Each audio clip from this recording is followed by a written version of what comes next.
Louvado seja Deus, grandioso é o nosso Deus, sempre seja Ele louvado. Vamos ler um texto que fala da admiração pelo que Deus fez e faz nas nossas vidas. Um texto que está em Salmo 114.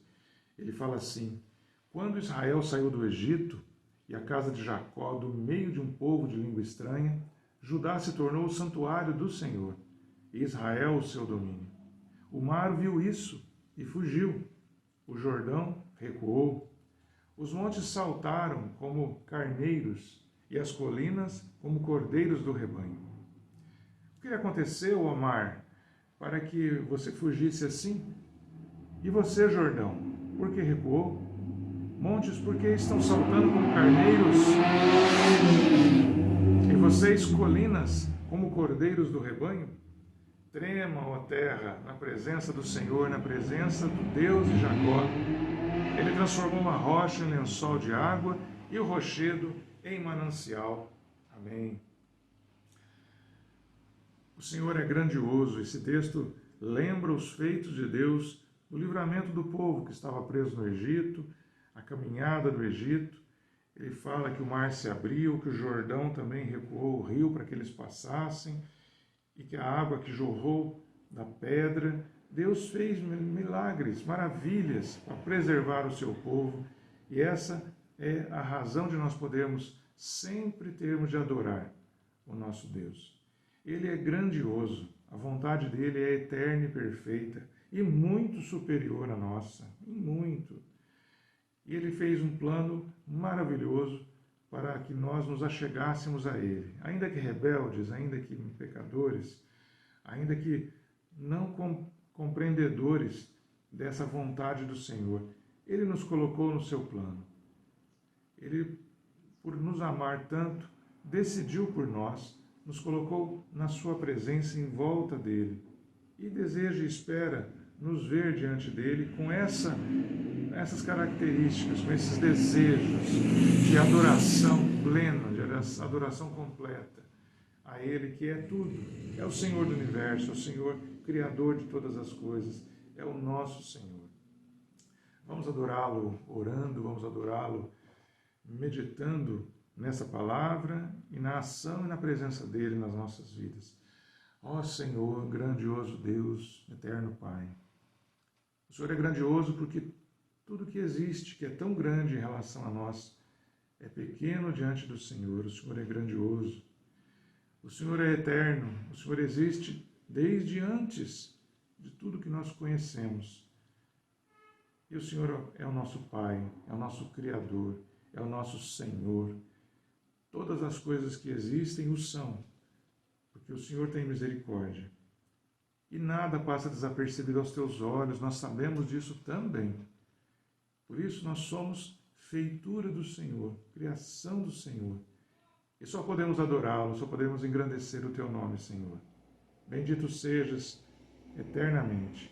Que todos adorem ao Senhor, que todos venham a conhecê-lo para adorá-lo. Que toda a criação eleve os seus olhos, a sua voz, os seus pensamentos em reverência, em adoração, em submissão ao Senhor da vida. Louvado seja o teu nome, engrandecido seja, Senhor. Amém. Vamos cantar e adorar o nosso Deus.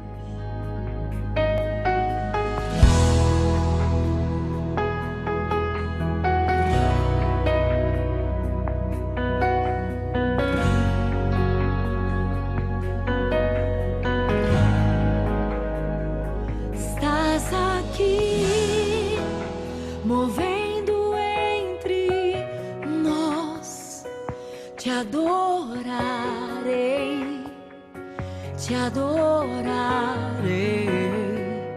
Estás aqui, mudando destinos.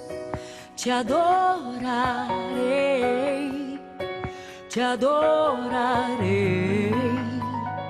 Estás aqui, operando milagres. Te adorarei, te adorarei. Estás aqui, transformando nossas vidas. Te adorarei, te adorarei. Meu Deus é Deus de milagres, Deus de promessas, caminho no deserto, luz na escuridão. Meu Deus, esse é quem tu és.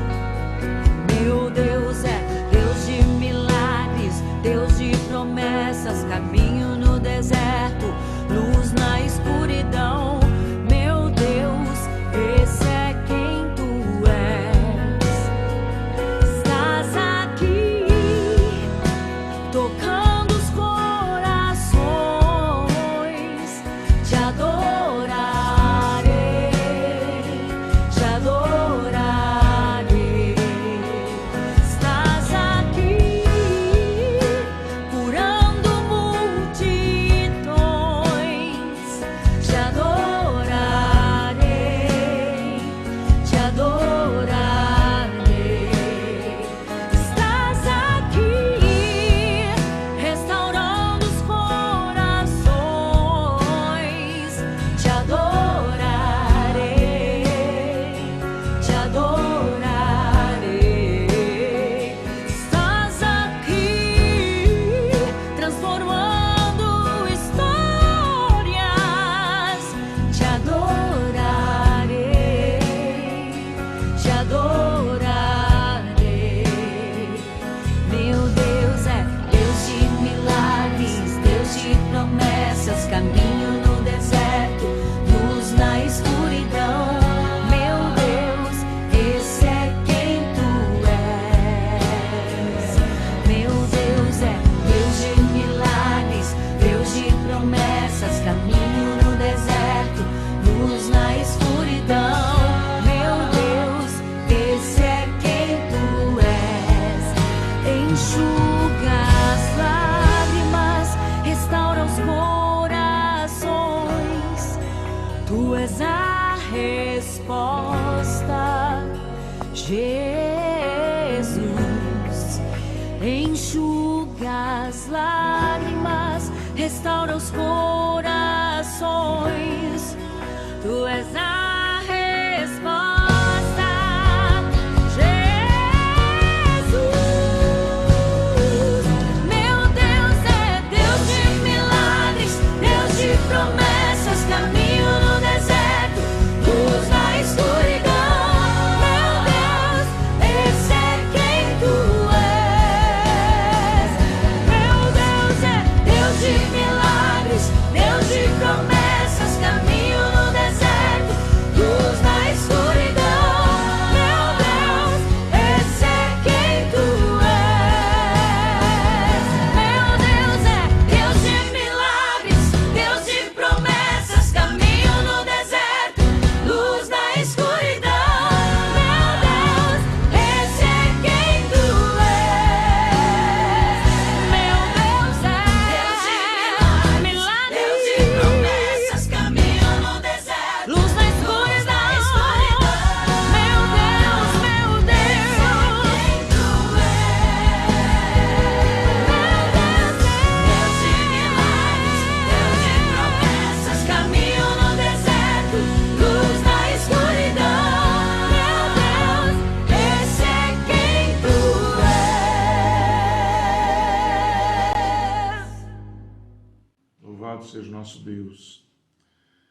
Palavra de Deus em Mateus 18, 18 a 20, nos fala assim: em verdade, Jesus dizendo, em verdade lhes digo, que tudo o que ligarem na terra terá sido ligado nos céus, e tudo o que desligarem na terra terá sido desligado nos céus. Em verdade, também lhes digo que se 2 de vocês sobre a terra concordarem a respeito de qualquer coisa que vierem a pedir, isso lhes será concedido por meu Pai, que está nos céus. Porque onde estiverem 2 ou 3 reunidos em meu nome, ali estou no meio deles. Amém. Meus irmãos, nós temos vivido dias de certa angústia pelo nosso irmão José Eduardo, filho dos nossos irmãos Eduardo e Lourdes, da IPI de Andradas. É um jovem, tem 16 anos e está em tratamento grave na UTI de Poços de Caldas. E nós temos clamado a Deus, nós temos como igreja nos reunido e temos também individualmente dedicado momentos de oração, de intercessão por ele, para que Deus o abençoe com a cura, para que Deus o tire do sofrimento.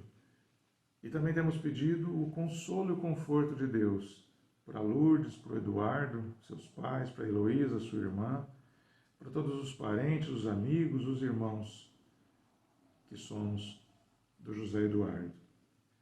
E nós, nesse texto, Jesus fala que naquilo que nós concordarmos em 2 ou 3, em torno do nome de Jesus, ele se declara presente. E ele fala que aquilo que nós ligarmos aqui na terra, que nós concordarmos aqui na terra, há de também ter essa concordância no céu da parte de Deus. Por isso nós oramos e pedimos a Deus as nossas causas, nossas necessidades. A necessidade que nós compartilhamos hoje, de maneira muito ávida, é a cura do José Eduardo. E que a vontade de Deus seja feita em nossos corações. Nós não sabemos os planos de Deus para que essa circunstância venha a acontecer. Nós pedimos a cura do José Eduardo, nós pedimos que todos nesse momento se voltem também para orar por isso, por essa causa.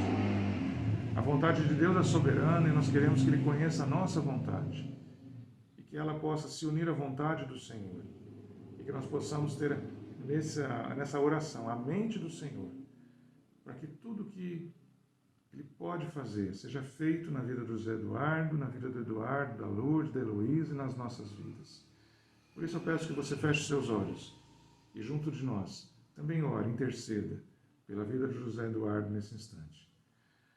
Senhor, agora clamamos ao Senhor, que é o Senhor das nossas vidas, mais uma vez pela vida do José Eduardo, que está na UTI de Poços, ó Deus, sob tratamento grave, que a sua saúde carece de recursos, que os homens têm feito exames, buscado medicar, usar terapias.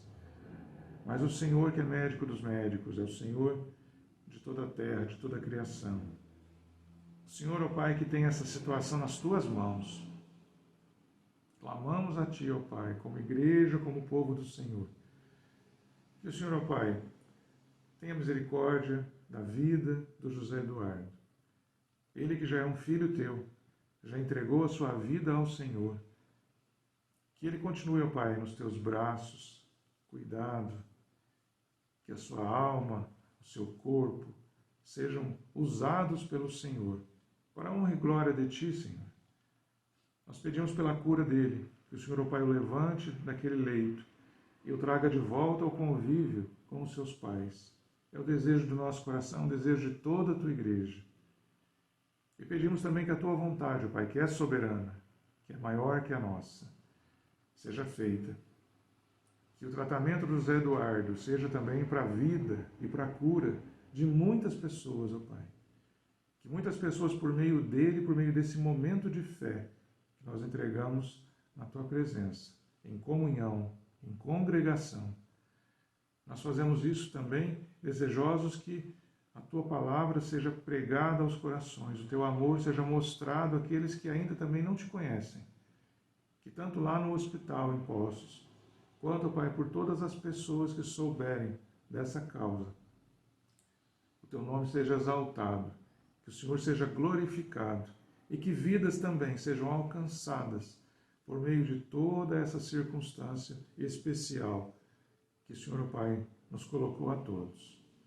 Cuida, Pai, do coração da Lourdes e do Eduardo, que são pais, que são pessoas amorosas na sua família, a Heloísa, o Pai, que é a irmã do José, que todos eles tenham o conforto do Espírito Santo do Senhor nesse momento, para estarem, ó Pai, firmes diante de Ti em fé, em gratidão ao Senhor, em fé plena na Tua vontade, ó Pai, perfeita para a vida de todos eles.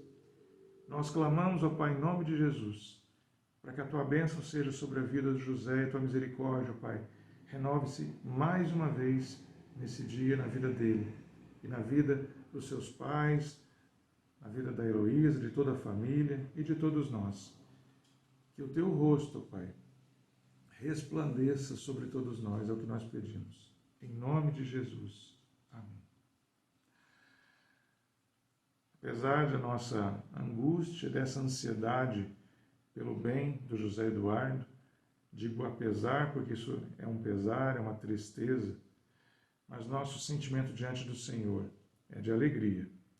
É de alegria porque Ele ouve as nossas orações e essa palavra que acabamos de ler, o próprio Jesus se declara presente no nosso meio. E quando Ele está presente, como Ele está, é razão de alegria, é razão de nós louvarmos a Ele. Por isso nós vamos cantar. Cante você, junto conosco, em louvor, em gratidão ao que Deus fez e ao que Ele faz por cada um de nós. Louvemos ao Senhor.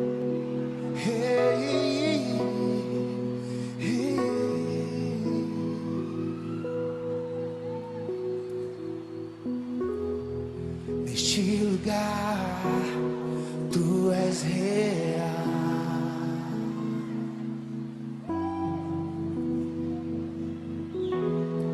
Vou me entregar totalmente.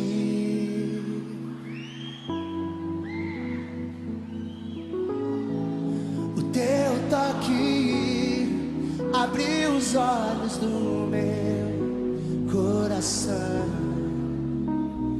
Eu posso enxergar e entender. Se eu me humilhar diante do Teu altar e sacrificar aquilo que me custar, Tu inclinarás os Teus ouvidos ao meu clamor. Mas vale um dia no centro do Teu querer, que toda a vida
Tu és minha fonte, minha colheita, minha herança. Só tu és a nossa herança perfeita, que ninguém pode tirar. Yeah, yeah. Tu és a nossa fonte, nossa colheita, Jesus.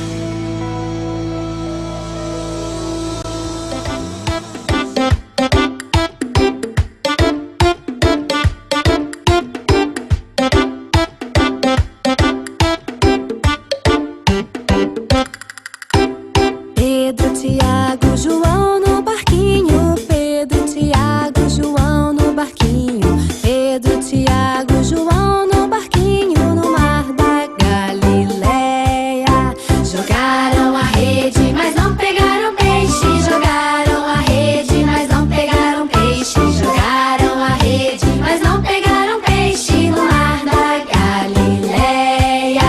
Jesus mandou jogar do outro lado. Jesus mandou jogar do outro lado. Jesus mandou jogar do outro lado do mar da Galileia. Puxaram a rede cheia de peixinhos. Puxaram a rede cheia de peixinhos. Puxaram a rede cheia de peixinhos no mar da Galileia.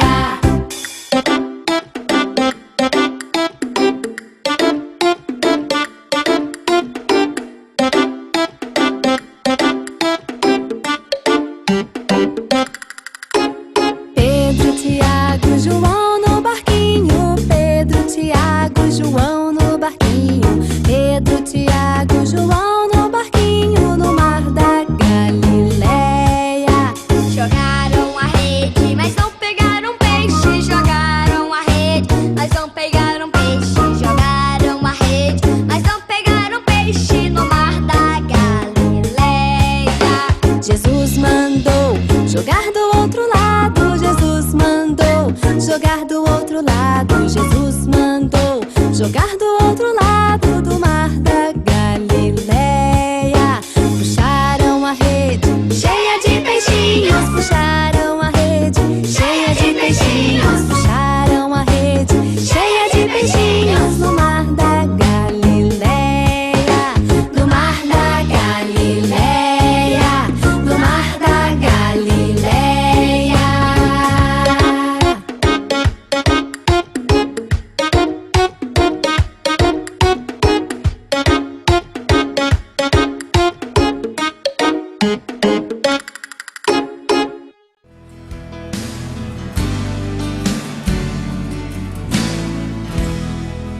Preciso de ti. Preciso do teu perdão. Preciso de ti. Quebranta meu coração. Como a corça anseia por águas, assim tenho sede. Como terra seca, assim é minha alma. Preciso de ti.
escuridão procuram me cegar, mas eu não vou desistir. Ajuda-me, Senhor, eu quero permanecer contigo até o fim.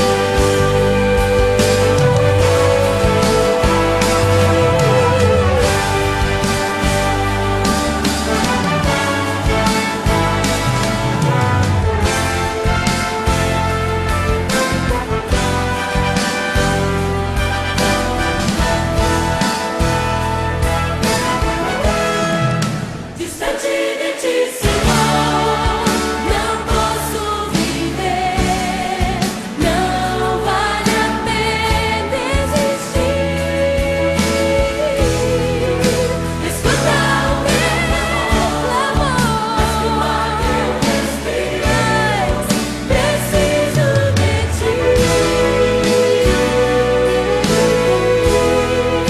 Distante de ti, Senhor, não vale a pena estar aqui. Escuta o meu clamor, mais que o ar que eu respiro, preciso de ti. Preciso de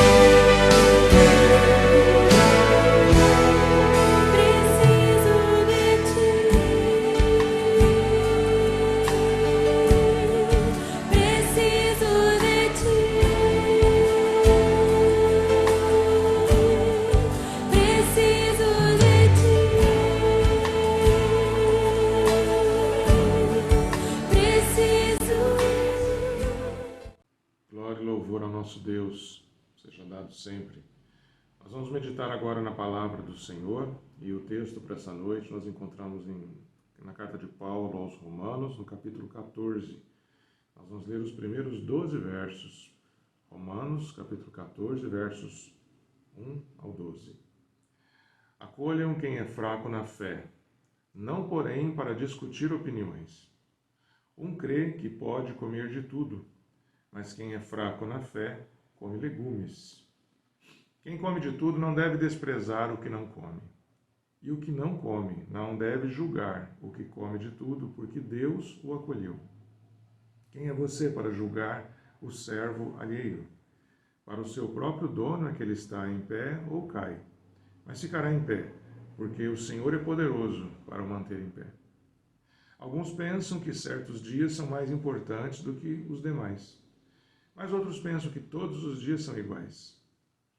Cada um tenha opinião bem definida em sua própria mente. Quem pensa que certos dias são mais importantes, faz isso para o Senhor. Quem come de tudo, faz isso para o Senhor, porque dá graças a Deus. E quem não come de tudo, é para o Senhor que não come e dá graças a Deus.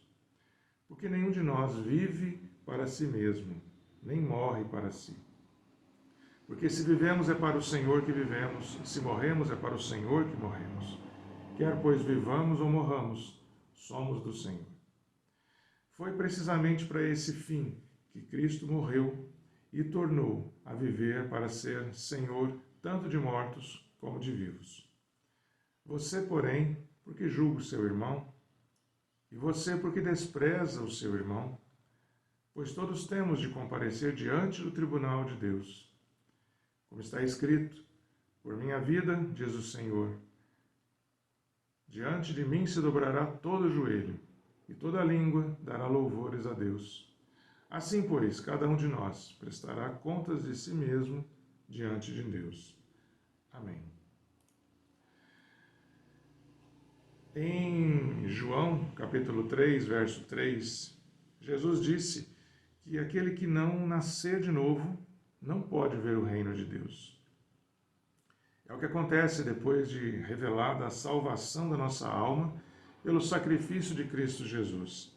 Inicia-se uma nova vida, cujo desenvolvimento dá-se num processo de santificação. O leite materno para essa nova vida é a palavra de Deus. Cada gota de bênção desse leite espiritual alimentará a fé dada por Deus e vai refletir em ações nessa nova vida. Uma das consequências da nova vida é repensar tudo já experimentado sob uma nova ótica, uma nova lente. Todos os hábitos antigos serão revisitados gradativamente e considerados se continuarão a ser úteis ou não, aprovados na nova vida ou não, ou se serão substituídos por novos, sempre em face da nova leitura do mundo, consequência do novo nascimento.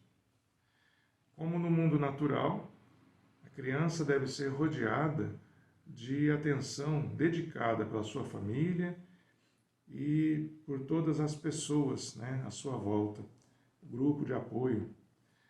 O novo na fé também contará com a atenção especial da família da fé. Dentre as inúmeras ações resultantes do alimento espiritual, Paulo escolhe 2 situações para exemplificar os cuidados que devem ser tomados mutuamente a cada novo nascimento na família da fé.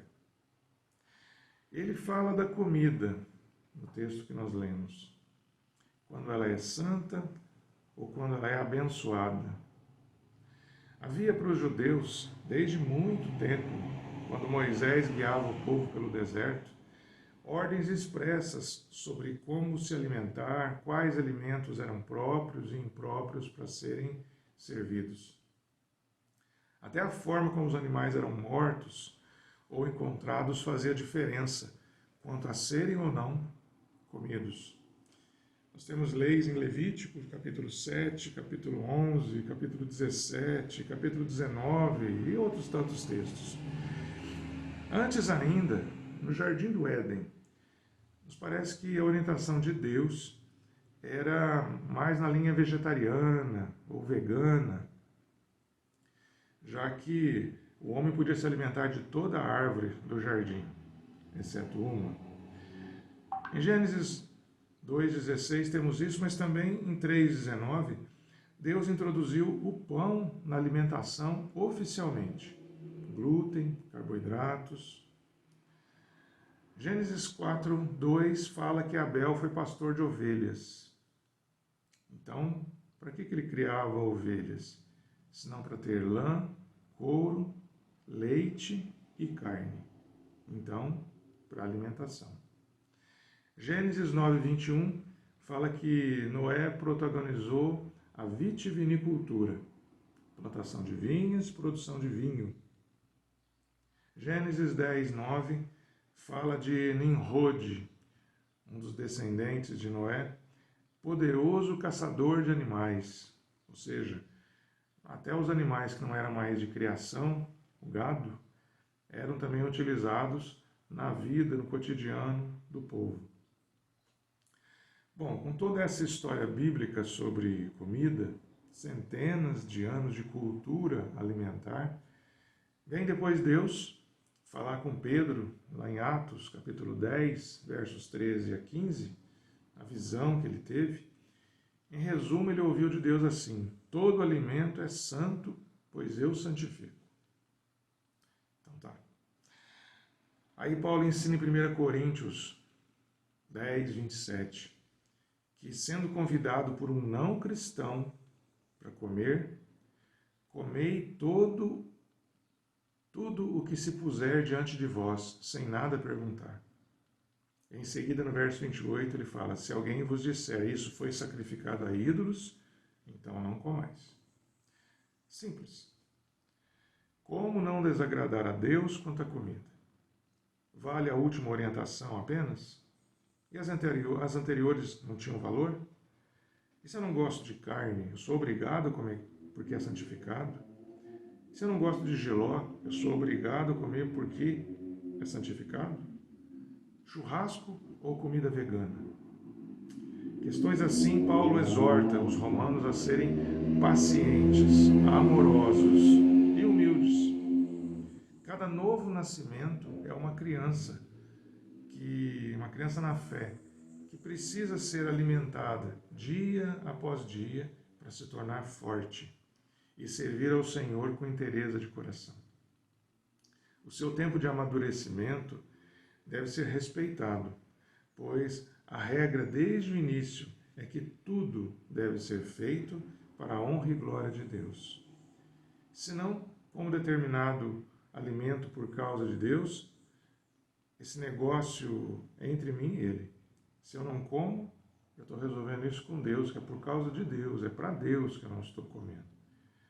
Agora, se eu desfruto das delícias que a mim foram preparadas pelo meu Senhor e dou graças a Ele por isso, amém também. Ou seja, tudo a seu tempo. Que Paulo diz, vamos respeitar a nossa diferença de convicção, a nossa diferença de interpretação ou o nosso ajuste com a nossa cultura anterior ao nosso nascimento, a que agora está sendo conhecida e está sendo inclusive valorada. Tudo a seu tempo, sem julgamento, sem pré-julgamento. Paulo trata realmente que é fraco na fé aquele que ainda não tem uma fé sólida, uma fé consistente, uma fé bem orientada, bem clara na mente e no coração desse novo irmão, dessa nova irmã da fé. Então, tudo que ele pede é que haja tolerância, que haja paciência e que haja um acompanhamento. Não basta a pessoa achar que está agradando a Deus sem ter conhecimento de muitas das formas de agradar a Deus. Paulo também fala sobre isso em questão dos dias, que era um outro tema também controvertido. E um dos pontos principais é se todos os dias são santos ou se tem uns dias mais abençoados que outros. Na época havia as festas religiosas, que eram dias especiais, né? Já havia o sábado, o dia do Senhor. Nós sabemos que todos os dias foram feitos pelo Senhor e que o homem, quando passou a trabalhar para obter também o seu sustento diário, depois que foi expulso do Jardim do Éden, ele também passou a trabalhar todos os dias, porque era do fruto do seu trabalho que vinha o seu alimento. E Deus abençoou os dias que já eram abençoados e abençoou também esse trabalho para ser a causa do alimento cotidiano. Mas em Êxodo 20, versículos 8 a 11, Deus, quando dá os mandamentos, as ordens gerais para Moisés levar para o povo, ele decretou uma rotina semanal de adoração. Ou seja, ele disse que o homem não devia todos os dias apenas trabalhar e, por causa desse trabalho, deixar de adorá-lo.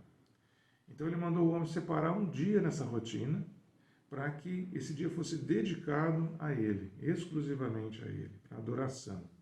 E a adoração é a razão da existência do homem. Talvez a regra, um pensamento mais espiritual, poderia dizer todos os dias deveriam ser domingos ou sábados.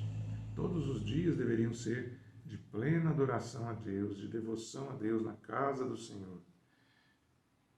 Mas Deus, que é a sabedoria, que em relação a nós não somos nada de sabedoria diante dele, não temos nada diante de Deus. Se ele determinou um dia para a sua adoração exclusiva, é porque seguramente é tolerável ou necessário que nós dediquemos o nosso tempo a atividades que são também aproveitadas pela comunidade, que é o nosso trabalho, e também são aproveitadas pela nossa família, que é o nosso relacionamento próximo. Assim nós temos todos os dias santos, e temos um dia ainda mais santo durante a semana. Ou será que nós podemos enxergar todos os dias santos realmente e tentar torná-los todos iguais, inclusive?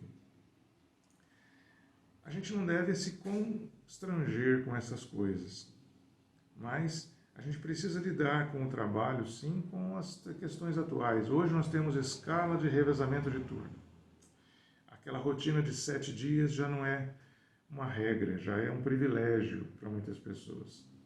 Enquanto que muitos trabalham de segunda a sexta, ou segunda a sábado, no mesmo horário, inclusive. Uns têm sábado e domingo de descanso, outros têm o domingo de descanso. Digo que isso é um privilégio, porque já foi regra, no Brasil e em várias partes do mundo. Mas hoje, com a escala de revezamento, nos turnos, nós temos a polícia, nós temos os hospitais, nós temos as padarias, os supermercados, as indústrias que trabalham para atender a sociedade. Pode haver um escopo de lucro em algumas situações, a necessidade de sempre haver um atendimento 24 horas. O fato é que nós desfrutamos desses benefícios, desses serviços. Então alguém tem que praticar esses serviços e por que não nós? Então nós temos hoje a realidade de não termos todos o mesmo dia e horário livre para nos encontrarmos e cultuarmos a Deus. Tem pessoas que têm práticas devocionais. É um hábito muito saudável para a vida cristã. Há pessoas que separam um tempo todos os dias para ler um pouco a Bíblia, ou ler algum livro que fale sobre a Bíblia ou sobre a Palavra de Deus, que traz temas espirituais para o homem, e há livros muito bons nesse sentido. E pessoas dedicam, então, todos os dias uma parte do seu dia, alguns 15 minutos, outros meia hora, alguns conseguem dedicar mais tempo. Inclusive aos domingos, que é o dia do culto, é o dia de celebração. E há pessoas que já fazem isso durante 6 dias da semana, e no dia do culto, descansam naquele horário, para que depois tenham sua prática congregacional. Nós temos também o outro extremo, pessoas que jamais pegam sua Bíblia, mesmo a do celular, que está gratuito para todas as pessoas que têm celular. E não levam às vezes nem no templo, quando vão ao culto. E talvez a usem, a levem, talvez só no dia do culto, só no horário do culto também. É a prática espiritual dessas pessoas. Não é o ideal, mas é uma realidade. Talvez o novo na fé tenha inclusive essa prática inicial. Ele comece a se alimentar com a palavra ensinada e pregada nos cultos, nas reuniões congregacionais. Então, dessa forma, ele se separa já da sua rotina da semana para o dia do culto, para o dia do estudo bíblico, e ele começa a sua caminhada. Bem, nós temos todas essas diferenças, divisões, de formas de estágios da fé. E Paulo dedica nesse texto a nossa atenção para os novos na fé, para aqueles que estão começando na fé. É lógico que é desejo da parte de Deus, que é natural, a maturidade. Todo novo na fé há de se tornar um jovem na fé e depois um pai na fé. Nós falaremos sobre isso um pouco mais à frente. Mas o interessante é que Paulo, no verso 5 do texto que lemos em Romanos 14, na parte B, na segunda parte, ele diz assim: cada um tem a opinião bem definida em sua própria mente. Ele quer dizer exatamente isso, que a gente não se permita a hipocrisia, a fazer sem pensar, ou falar sem agir, coerente com essa fala, com essa proposta, com essa pregação. Nós devemos buscar ardentemente a vontade de Deus, desde o novo na fé. A primeira forma de prestar culto a Deus está em ter um coração dedicado com esse desejo de agradar a Deus. Então Paulo fala, cada um tem opinião bem definida em sua própria mente, sobre as questões, sobre o que comer ou sobre os dias, a santidade dos dias. Ele fala, cada um busque se achar, se encontrar sobre essa questão e faça, e haja realmente de acordo com esse desejo de adorar a Deus. O nosso Deus, ele não é um Deus de confusão. Ou seja, certamente que ações distintas, diferentes para adorar a Deus, poderia sugerir então que qualquer coisa é aceita por Deus. Isso não é verdade. Mas Deus reconhece o valor da dedicação do coração de cada um. E isso é verdade, essa é a verdade. Aquele que não pratica alguma coisa justamente com temor a Deus, Deus sabe disso. Aquele, no entanto, que faz exatamente o oposto, mas faz consciente de que tem a liberdade em Deus, a providência de Deus, a direção de Deus para aquilo, Deus conhece esse coração. O que Deus não quer é que um fique julgando o outro sobre essas práticas diferentes, divergentes. Deus quer, na verdade, inteireza de coração. A gente tem em Paulo explicando aos Coríntios, em 1 Coríntios, capítulo 14, ele fala sobre as práticas, né, diferentes das pessoas, sobre os dons, como de profetizar ou de línguas. Ele fala que eles são legítimos, né, e que devem ser mostrados sim na igreja, mas sempre com ordem e decência. Ou seja, mesmo sendo dons de Deus, nem sempre eles precisam ou devem ser expostos se houver algum tipo de prejuízo na exposição dessa palavra de Deus.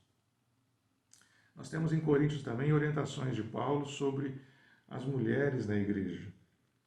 E quando nós vamos entrar nessa questão mais claramente, porque é um texto muito rico também, os ensinos de Paulo aos Coríntios, porque fala de uma igreja formada por pessoas, formada por homens e mulheres que são pecadores e têm costumes muito, muito diferentes e que estão vindo para a igreja.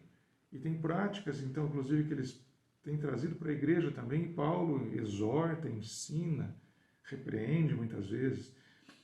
E, em suma, nós temos uma prática atual hoje de muitas igrejas, de costumes, que muitos derivam, inclusive, desse texto de Coríntios, como o cortar o cabelo, né?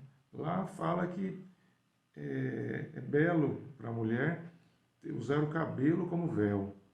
Então, não cortar o cabelo, porque esse cabelo ele vai ser uma bênção na adoração a Deus.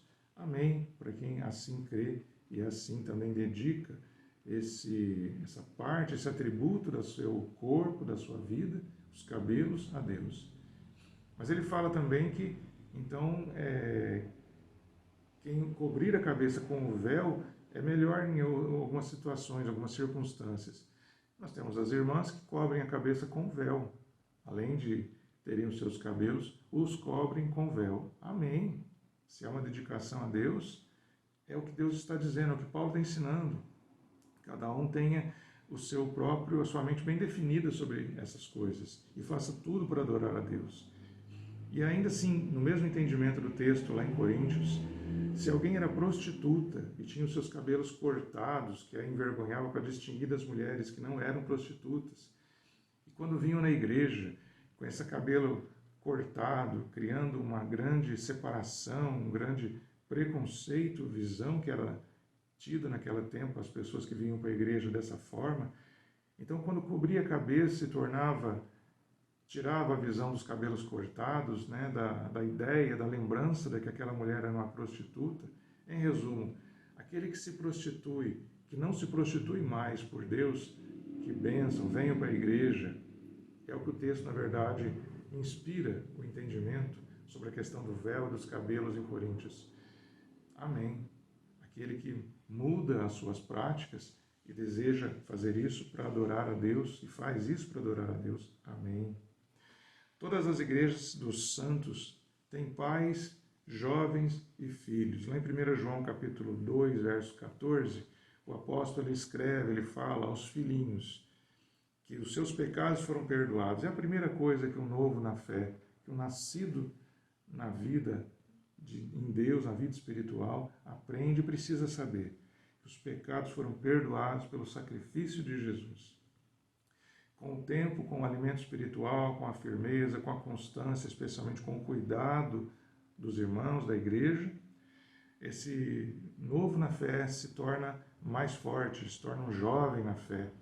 E ele começa agora a lutar, realmente, a defender o corpo de Cristo. Ele começa também a vencer o maligno, as tentações. Ele começa, inclusive, a vencer pecados, reconhecer e se arrepender e evitar agora de pecar, e mais, ele passa agora a se interessar pelos outros e até a ponto de se tornar um pai na fé, um pai, uma mãe na fé. Ele começa agora a cumprir a missão que está lá na grande comissão de Jesus Cristo, Mateus capítulo 28, 18 a 20, fala que é para fazer discípulos, todo cristão tem que fazer discípulos. E é para trazer para uma igreja mesmo, fazer parte de uma igreja, para batizar em nome do Pai, Filho e Espírito Santo. E esse cristão precisa ensinar os novos a obedecer, a guardar tudo que Deus tem para nós. O novo na fé é como uma criança que ela pode nos dar o exemplo exatamente do que precisa. Uma criança é uma pedra bruta, é egocêntrica, é ignorante, né? Não conhece nada da vida. Assim como a criança, o filhinho, o novo na fé, ele precisa ser tratado com amor, sem orgulho, afinal, ele é criança na fé, com tolerância, porque nós sabemos que ele ainda tem muito para aprender, e sem julgamento, nem da nossa parte quanto a ele, e também ajudá-lo também a não praticar esse julgamento desde o início, a não repudiar aquilo que ele não conhece. Nossa razão de viver é para os outros, pela fé em Jesus Cristo, até que todo joelho se dobre, como está no verso 11, que é uma citação lá em Isaías, capítulo 45, 23, até que todo joelho se dobre, nós estamos aqui para isso, para ensinar, para cuidar dos pequeninos de Jesus. E todos os nossos atos, todas as nossas boas obras, como está em Efésios 2:10, nós somos feitos para as boas obras. Tudo que nós fizermos seja feito para honrar e glorificar o nosso Deus. Todos nós que já somos tementes a Deus, e todos os tementes a Deus que são novos na fé, tenham isso no seu coração. Faça tudo para honrar e glorificar a Deus, sem julgamento, sem precipitação, com ordem e decência, e também certos de que estão realmente fazendo, buscando fazer o melhor para Deus, porque Ele merece toda a honra e toda a glória. Amém. Senhor Deus, abençoa todos nós nessa semana, que sejam dias de bênção na Tua presença, todos os dias. Que tudo que nós fizermos, tudo que nós comermos, enfim, tudo que nós praticarmos, no nosso coração esteja consciente de estar adorando, buscando servir a Ti. Louvado seja o Teu nome sempre, engrandecido seja o Seu nome, para todo o tempo, para todo sempre. Amém. Que a graça do nosso Senhor e Salvador Jesus Cristo, o imenso amor de Deus, o Pai, a comunhão e as consolações do Espírito Santo sejam sobre todos vós e sobre todo o povo de Deus espalhado em toda a terra, hoje e para todos sempre. Amém.